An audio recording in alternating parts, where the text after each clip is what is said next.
You're kidding. You really came back for more?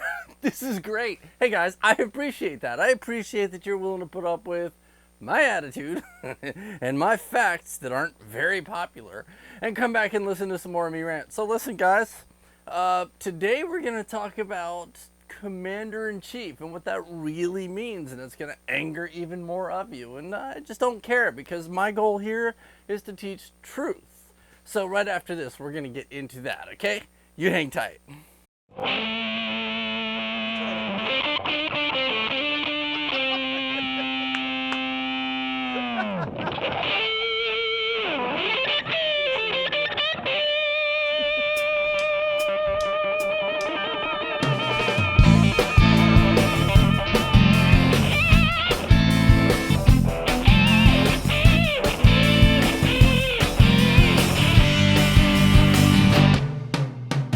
You heard a while, but that's just what people do. The theory is you always find somebody new. I guess there was a time I believe that was true, but now. So, we've all grown up being told what it means to be Commander-in-Chief, right? That the president, the leader of the country, as they say, is the Commander-in-Chief of the U.S. Armed Forces, which makes him the head honcho, the big boss, the controlling factor, the guy who makes all the rules for the military. Is that what you believe? Is that what you've been taught? I think it is. I think it's what you believe. I think that a lot of the times when we hear about the president sending troops to this place or telling troops that, oh, we can't have gays in the military, or we can have gays in the military, or I'm not going to let transsexuals or transvestites compete or whatever, we act like that's the president's job because he's Commander-in-Chief. But what does that really mean, Commander-in-Chief? I mean, does that really mean that the president is the boss of everybody in the military? Not the way you think it does. It really doesn't. The fact is the president is not the king of the military. And I know you're going to your Article 2 of the Constitution and saying, look, here in Section 2, it says the president's to be Commander-in-Chief in all the armed forces, blah, blah, blah, and all that. Yes, it does. And that argument was made. But the Constitution also, in Article 1, Section 8, where it lays out the powers of Congress, explains that Congress is the boss of the military. Wait, what? How can it be both? How can the president be Commander-in-Chief but Congress be in charge of the military? Well, let's look at the actual words of the Constitution, see what that means to you, okay? So we're going to start here with Article 1, Section 8 of the Constitution. To make rules for the government and regulation of the land and naval forces. Wait a minute. Wait, what does that mean? So if the president makes the rules for the land and naval forces, then how is it that the Congress makes the rules for you see what I'm saying?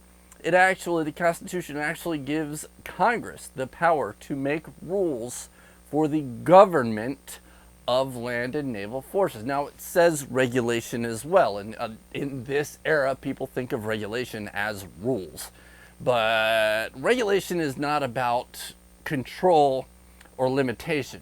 The purpose of regulation, in the sense that they used in that era, was consistency, to make consistent the armed forces. In that, okay, yes, there are regulations on which uniforms they can carry and which tents they should have and all that.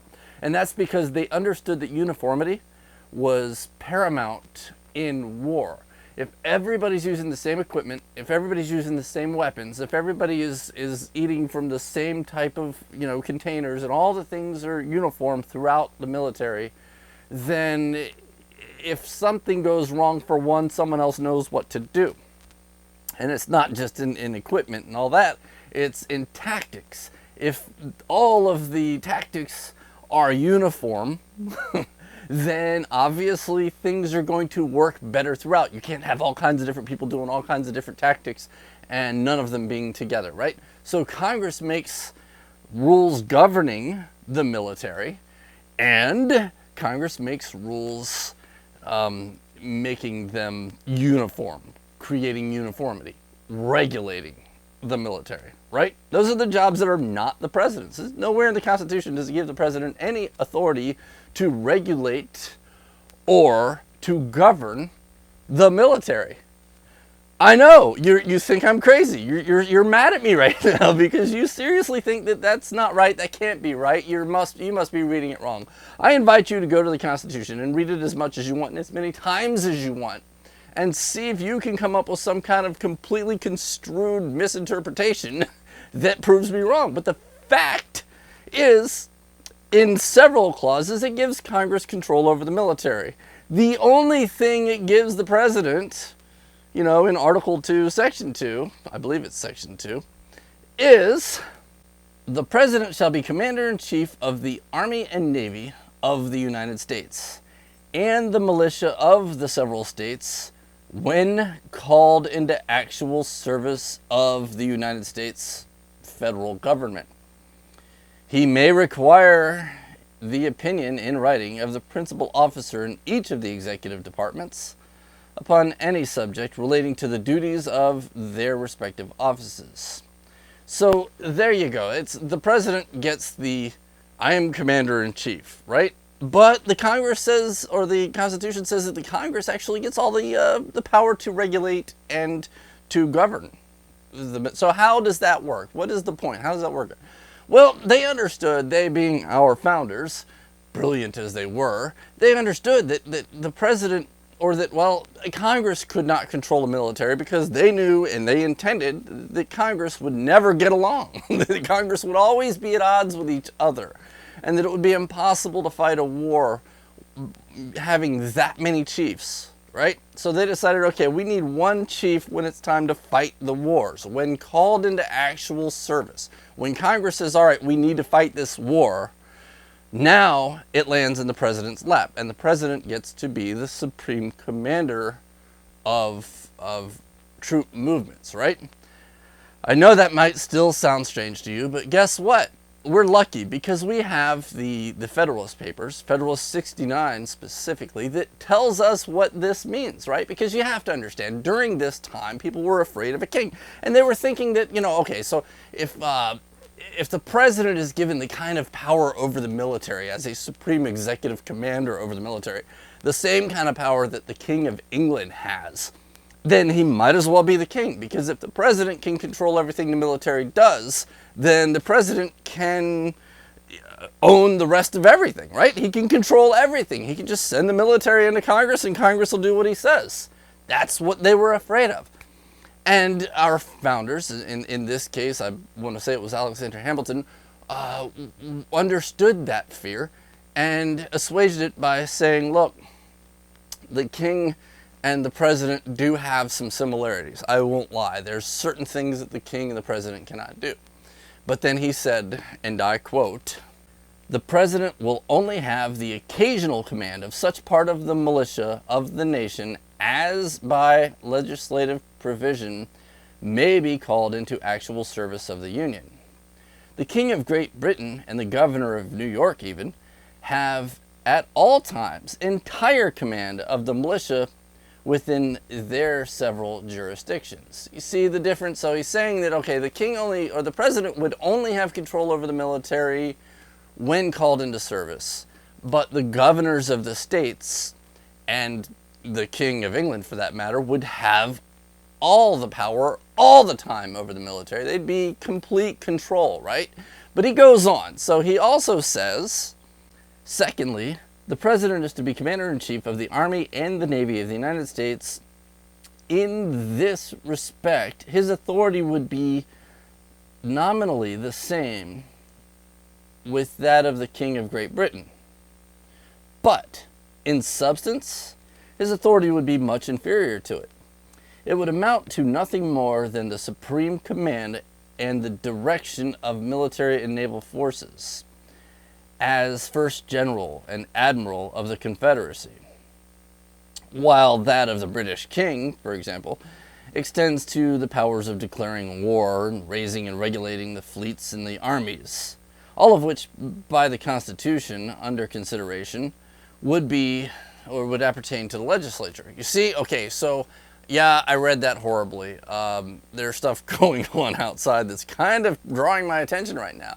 But you could have been reading that with me, couldn't you? And if you did, you see what he's saying. Okay, in this case, he's saying, listen, the president is nothing more than an admiral who directs the battles. He does not control the military. He does not oversee the military. He does not make rules governing the military. He doesn't get to declare wars. He doesn't get to send people into war without permission from Congress. He doesn't have any authority over the military until Congress goes to him and says, hey, look, here's a problem we need to deal with. We're going to declare war and we're going to have you get involved as the admiral, and you're going to do the things that we want you to do. Now, you're going to do them the best way that you think is necessary, i.e. General George Washington. Okay, so General George Washington didn't get to decide what was going to happen. He decided how to make it happen. And that's the difference between a legislator and an executor, right? The legislative branch decides what must happen. The executive branch does not. They don't get to say this is what's going to happen. This is how I'm going to make it happen. That's his job. He's just the manager, right? So the president doesn't have all this weird authority that everybody likes to lay at his feet. The executive authority is not about writing law or deciding what must happen on behalf of the people. That's not the president's job. The president literally is there to execute the will of Congress.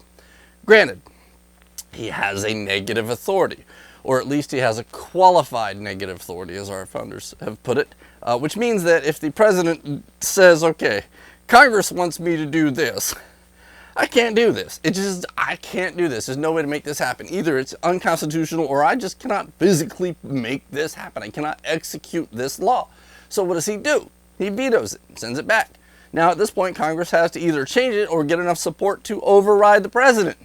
Now, if Congress gets enough support to override the presidential veto, does the president get to veto it again? No, he's not the king. He doesn't control things.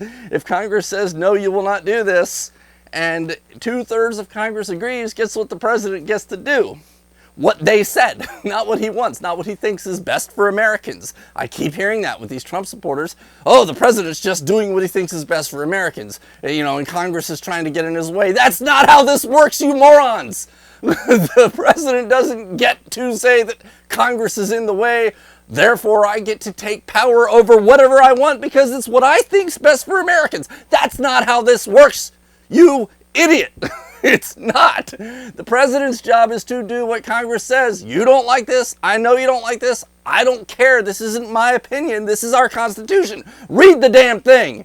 It's not that complicated. The president's job is to do what Congress wants, or to veto it because he can't. But even then, like I said, it's a qualified negative. If he vetoes it and they say, no, you're doing it anyway, guess what, dude? You got two choices. Do what Congress says or get impeached, because it is a criminal offense. It is a high crime to not do what Congress tells you to do. Oh, I'm so tired of all the stupidity around here. It's annoying me. I'm sorry. I don't mean to embarrass you or insult you. I don't. But you have to understand that the president's not the freaking king, okay? We were afraid, our founders were afraid of a king, and this is why all these restrictions exist, okay? So you think the president's going to be, he has the best ideas and he knows what's best for the country. Well, you know what? You hired him for the wrong damn job. If you wanted the president to be in charge in such a way that he could do things, you know, legislatively to actually make real changes, then you should have put him in the Senate or Congress.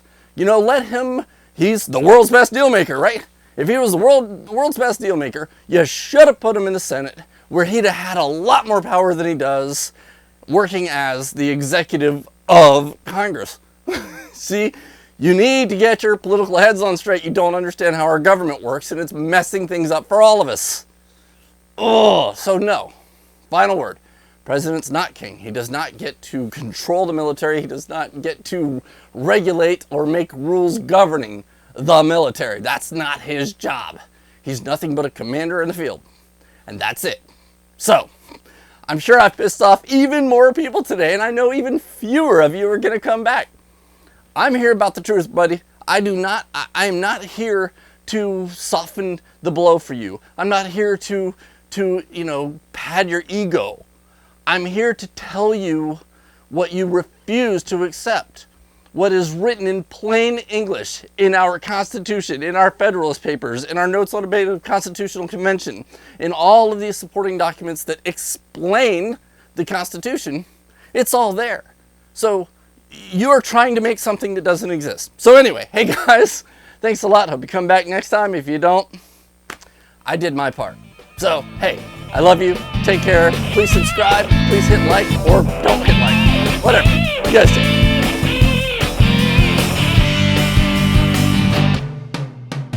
You heard a while, but that's just what people do.